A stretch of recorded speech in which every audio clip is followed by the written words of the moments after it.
කැනඩාවේ හැම කෙනෙකුටම ලැබෙන බෙනිෆිට් එකක්නේ ඕල්ඩ් ඒජ් සිකියුරිටි එක. ඒකට රැකියාවක් කරන්න ඕනේ නෑනේ. ඒක කාටත් ලැබෙනවා. කැනඩාවේ අවුරුදු 10ක් හිටියා නම් අවුරුදු 65 වෙනකොට ඒ බෙනිෆිට් එක ලැබෙනවා. නමුත් ඒ ගැන ගොඩාක් අයට තියෙනවා සමහරලාවට මේ මිස්අන්ඩර්ස්ටෑන්ඩින්. ඉතින් එහෙම මිස්අන්ඩර්ස්ටෑන්ඩින් දෙකක් මම අද කියන්නම්කෝ. එක මිස්අන්ඩර්ස්ටෑන්ඩින් එකක් තමයි සමහර වෙලාවට සමහර අය හිතනවා 65 දී ඕල්ඩ් සිකියුරිටි එකට ක්වොලිෆයි වුණත් ඒක මම දැන් ගන්නෙ නෑ. මොකද මම දැන් ජොබ් එකක් තාම කරන නිසා ඒක ගත්තොත් මට ටැක්ස් එකක් ගෙවන්න වෙනවා. ඒ හින්දා මම මේක පස්සේ ගන්නවයි කියලා. ඕල්ඩ් ඒජ් සිකියුරිටි එක Tamanගේ ඉන්කම් එක තමයි ඉන්කම් ටැක්ස් ගෙවන්නවා තමයි.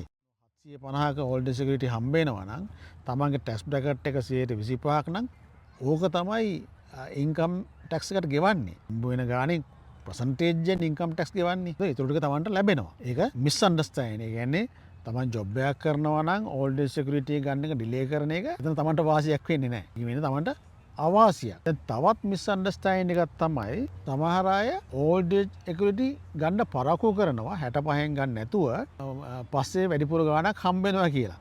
ඒක ඇත්ත. දැන් ඕල්ඩ් ඒජ් සිකියුරිටි එක 65න් පස්සේ ගන්න නැතුව පරක්කු කරන හැම මාසෙකටම 0.6% වැඩිපුර හම්බ වෙනවා. අවුරුද්දක 7.2% විතර හම්බ වෙනවා වැඩිපුර.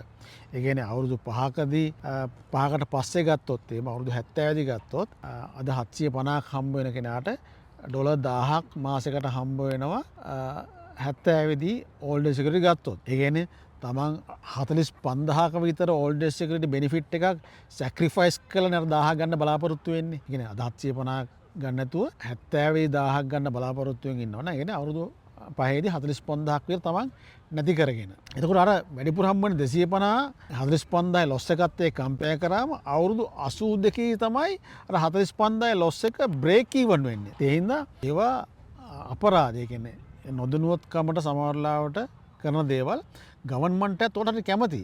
ඒකනේ ඒවා ප්‍රොමෝට් කරන්නේ නැත්තේ කියලා දෙන්නේ නැත්තේ. ඒ හින්දා තමන් රිටයර් වෙන්න බලාපොරොත්තුවෙන් ඉන්නවා නම් තමන් ඒකට ක්වොලිෆයි වෙනවා නම් ඒ බෙනිෆිට් එක නොගෙන ඉන්න එක අපරාධ. ගවර්න්මන්ට් බෙනිෆිට් ඒවා ලැබුණට ගවර්න්මන්ට් එකත් ඕවා පුළුවන් තරම් මේ එක්ස්ප්ලේන් කරන්නේ නැහැ, එඩියුකේට් කරන්නේ නැහැ. ඒ හින්දා ගොඩක් අයට ඒ ගැන සමහර ලොකු අවබෝධයක් නැහැ.